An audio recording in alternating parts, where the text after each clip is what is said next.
Eh bien, on va écouter justement un agriculteur. On est en ligne avec Bruno Cardo. Bonsoir, vous êtes agriculteur céréalier dans les Hauts-de-France.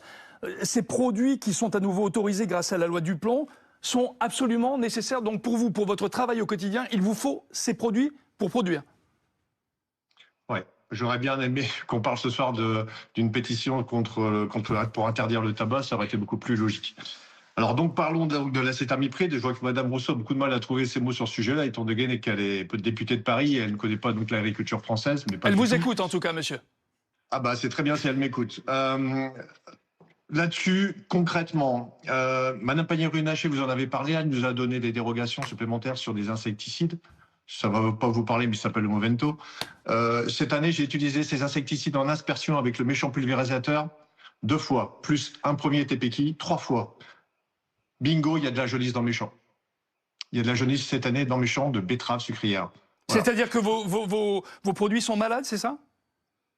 Oui, c'est-à-dire qu'il y a eu énormément de pucerons, qu'il y a eu une partie de pucerons qui étaient virulents, virulifères, qui ont porté le virus de la jaunisse sur mes betteraves.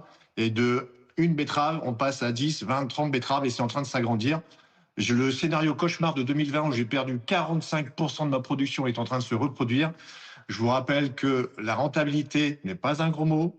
La rentabilité est importante pour aller vers les fameuses transitions qui apparemment sont obligatoires face au changement climatique, ça je l'entends. Mais pour ça, c'est pas que de l'accompagnement qu'il va falloir, c'est bien plus que ça, c'est-à-dire de la cohérence et surtout être en harmonie avec les autres. Madame Rousseau a dit une bêtise, non, les 27 pays, les 26 autres pays ne se sont pas engagés à sortir, c'est faux. Aujourd'hui, chacun a son plan de recherche. Nous, on a eu un super plan de recherche qui s'appelle PNRI. Il est en cours, il avance. Je sais, ça va jamais assez vite, mais il faut toujours beaucoup de temps et beaucoup d'argent.